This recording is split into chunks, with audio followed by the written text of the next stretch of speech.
Good evening and welcome to another installment of the New York Minute Sports Show. Cody Bellinger is holding the New York Yankees hostage at this point. Joel Sherman's here to break it down on MLB.tv and the Yankees' dismal offseason so far. It's New York Minute Sports. It's New York Sports for New York Nuts. Don't forget to like. Don't forget to subscribe. We've got 40 days until pitchers and catchers, folks. Let's go!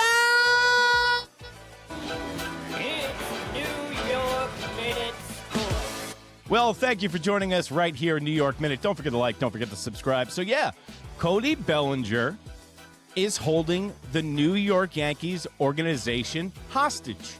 And I think it might be time for them to pivot, just like they pivoted away from Juan Soto. Listen, Cody Bellinger is a great player, but Cody Bellinger is a great player for $26 million.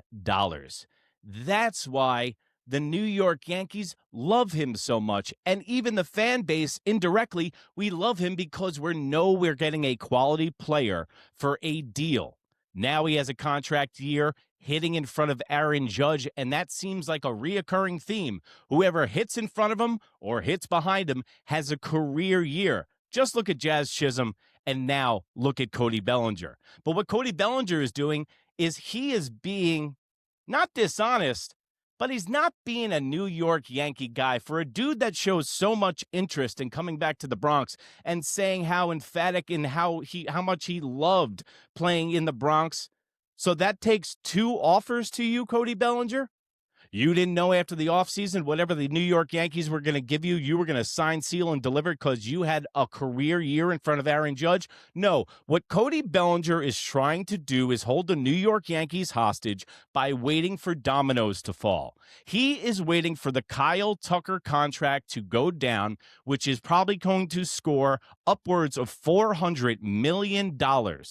So Cody Bellinger can turn around and hold a theoretical gun to the Yankees' head that, no, he is the perfect player for their roster and say, give me the whole bag. Yankees fans, I'll ask you a question. Are you willing to give Cody Bellinger more money than Aaron Judge? Are you willing to give Cody Bellinger more than $40 million a year? Because he is looking at a serious increase in salary. So Cody Bellinger should be wearing a bandana over his face with a gun under his jacket because he is holding them hostage. Another thing you got to remember. Both Tucker and Bellinger have different agents. So it's not like usually Boris has both guys and he sends one out like Blake Snell last year and then he sends another guy out. This is a major game of chicken between Kyle Tucker and Cody Bellinger and who's going to blink first. But this is a game like musical chairs the offseason. For franchises like the New York Yankees, if they wait too long and miss out on Cody Bellinger, the pivot that they make has less range because you don't have as much time. But I got to admit, guys, at this point, I'm not willing to run around and beg Cody Bellinger to become a New York Yankee. I think people that gravitate around Aaron Judge have career years. Look at Trent Grisham. So I'll tell you this. If Cody Bellinger is going to hold the New York Yankees hostage, then I say walk and let's roll with the young guys. Let me know what you think in the comments below. Do you think I'm crazy? Do you think Cody's holding us hostage? Now, let's go to Joel Sherman and see what he says with the latest on the New York Yankees offseason news.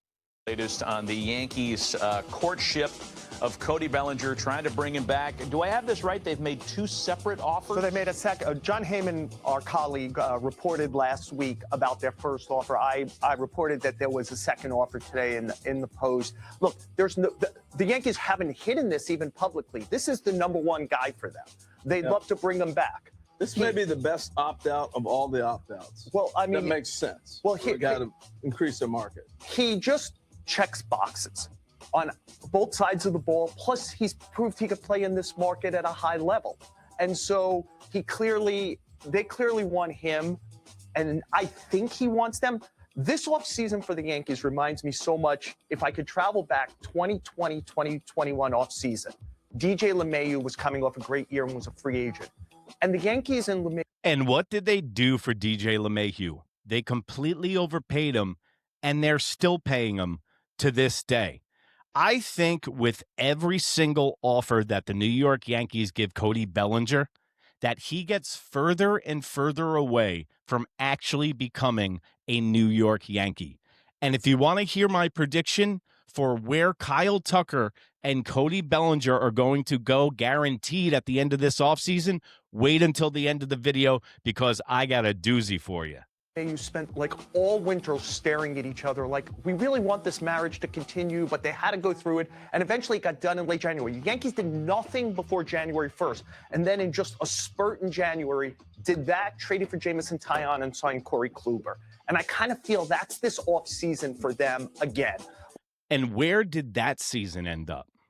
Not good. The New York Yankees should be competing for a World Series.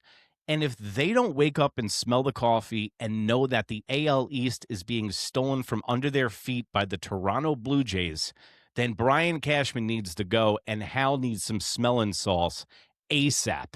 Because that offseason that he just mentioned was an awful season to watch. I was there for 51 games that season in the Bronx. Trust me, I know. Like, that they'll find a way, and again, I'm not reporting anything, I know our aggregator friends love this kind of stuff. They clearly would like to find a way back to Bellinger, add at least a starting pitcher. They've talked to the Marlins about Edward Cabrera. I'm not sure how much traction that. But you know what? Cabrera is already more of what we have. Luis Gil, why don't you just work on the existing pitcher that we have in-house where he has unpredictability of his pitches and he walks too many people? Cabrera does that and Luis Gil does that. So why are you going to give up any capital for him? Why don't you get Luis Gil in the lab and start working on this guy? You got to remember also, Luis Gil didn't have a full season last year. He was hurt and coming back from injury. And when he is right, he has an ERA that's microscopic. So I think that if you were just to double down on the production of Luis Gil, then you don't even need to make a Cabrera move. They've talked to the Brewers about Freddie Peralta. Think about their starting pitching issue, guys. Well, on July 1st, they might have one of the better rotations. Hey, man. It didn't work out, but we got Devin Williams technically for a bag of balls last year. Nestor Cortez is shot, and we got the third best closer in Major League Baseball. So why not package up some guys and go get a dude like Wandy Peralta? If you watched the video last night, you can see me realize in real time how much money Wandy Peralta's making. It's $8 million. I don't know where you can find a starting pitcher for that amount of money. And the Milwaukee Brewers usually do not re-sign guys. They let them walk and plug and play. In the sport, because by then, I think Carlos Rodon's about May 1st. I think Garrett Cole's about June 1st. Clark Schmidt's about August 1st. But then, you got to play baseball games before then. And they got to make sure. And when you just look at this list, Max Fried, Warren, and Schlittler all career highs professionally in innings. That's what I was saying. Max Fried, injury worries. They're going to have to shore this up with starting pitching, but they're going to have to do it smart. Don't go and get that $18.8 million contract with Marcus Stroman. And I saw a pretty funny meme today. It was like Brian Cashman gives Marcus Stroman a 6-starter, 18.8, but won't run the risk of getting the starting pitcher Amai that went to Houston for $20 million a year. Make that make sense. Also, giving Trent Grisham $22 million. And by the way, just to let you know, that offer to Trent Grisham, that qualifying offer, was inviting the friends you don't like to the party who always says no to the party. And then one night he goes, yeah, I'll come. And you're like, shit. The division has got that much better. Well, you'll have 4 teams with great ambitions, right? The highest spending teams in free agency so far this offseason, Toronto number 1, Baltimore number 2. That's your. And I don't think Toronto is done getting free agents. And it's not going to mean that they're going to win the division. It makes them definitely the odds-on favorite. But who knows if it's going to work? Who knows if these mix of players are going to work? And who knows if the Toronto Blue Jays can replicate the season that they had last year? You know what? The only team that I see in the AL East that has sustained success has been the New York Yankees and the Boston Red Sox. It seems like everybody else in the division can't put it together for back-to-back years, especially the Orioles and Toronto Blue Jays. So there is going to be a lot of pressure on the Toronto Blue Jays this year, but the New York Yankees need to wake up up. Like I said, the Toronto Blue Jays are trying to build the Los Angeles Dodgers of Canada underneath the New York Yankees' feet. Let me know what you think in the comments below. Your division, right? We know the Red Sox are not done. I wouldn't be surprised if like Alex Bregman ended up back there, because Alex Bregman is to the Red Sox what Bellinger is to the Yankees. Yeah. Someone who kind of succeeded in that market. It works. It feels like they want each other. But Bregman's going to be a Red Sox. There is no market for him. Like I said, it's the Pete Alonso story all over again of last year. Like, yeah, go and test the waters, and you're going to come back, and we're going to sign you. So the Alex Bregman is a nothing burger. It's a dead story. But what I want to tell you guys is that maybe the reason that the New York Yankees don't need to go out and get Cabrera is that they got a guy named Elmer Rodriguez. He's a AAA prospect, and he's one of the most highly touted starting pitchers in all of Major League Baseball in AAA. This guy's a big dude. He throws breaking balls, and he has had a microscopic ERA in AAA, and he is shot right to the top of the Yankees franchise. So just like Cam Schlittler last year, this might be one of Brian Cashman's favorite things to say. It's almost like a midseason acquisition when they bring this guy up. Look at the shot in the arm that Cam Schlittler brought to the New York Yankees last year. So Elmer is going to be able to try to win that sixth spot from Yarborough in the rotation, or a fifth spot in the rotation, where the guy that loses out on that deal, he is now our middle relief guy. Because I'll tell you this, Elmer can help out the bullpen. He can help out the starting rotation. I just don't want another Jabba Chamberlain, Phil Hughes situation on our hands where we mess up a starter and have him as a quasi-middle reliever. But you got to remember, in the Wayback Machine 2009, Phil Hughes, his middle relief, literally, next to Matsui and Alex Rodriguez's performance against the Twins, won them a World Series that year. you got to get it done. We can't just talk about it. But I kind of think these are the Yankees, that they'll be busy in January, that they kind of like laid low, kind of got some stuff done beforehand, Small, Ahmad Rosario, Trent Grisham, etc. And now they'll do some bigger stuff. So that brings me to this question, Joel, and Matt and I were discussing this earlier a little bit. Why give the players the opt-out? Would you have not got them to sign? Like when you got Bellinger, why does he get the opt-out? Well, that was a contract signed with the Cubs. Right? Like the Yankees didn't sign that contract with him, and he did. Great research before interviewing the guy. This guy needs to, I mean, he's been fired from more jobs, ESPN.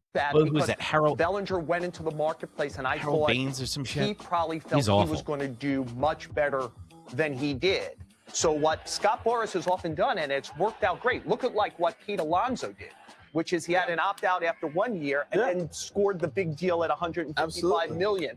Bellinger did a deal because he couldn't get the 6 or 7 from the Cubs at the right amount of money to be able to get security for the short term, and then give him a, you know, to allow to get the short contract, teams will give you the opt-out. Yeah. We haven't said this, Joel, since the early 90s, that the Yankees and the rest of the AL East are chasing Toronto, and that is exactly the case. My question for you is that this. hasn't happened since David Cone.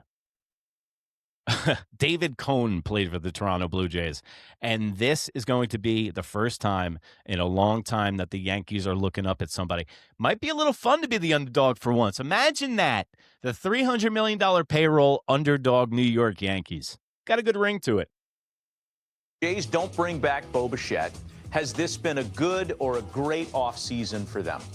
Great. I think it's a great question. Also, we got a lot of Toronto fans. Let me know what you think in the comments below. Do you want Bo Bichette back? Because now with the acquisition of the Japanese player, and if you bring Bo Bichette back, where does that leave Ernie Clement?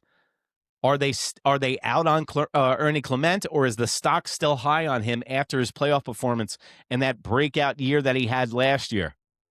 I think that... Hey, they're stealing my ideas. I said the Dodgers of Canada. Dodgers of the East. Akamoto signing, 4 years and $60 million while we've been on break. That was one of the ones. It made me ask this question. We've been asking who is going to be the Dodgers East, and we keep thinking about Steve Cohen's Mets and the always Yankees. Could it be the Blue Jays? Just because here's the case we make. Okay, let's talk about this honestly, and let's poke holes through this Toronto Blue Jays mega team. The additions.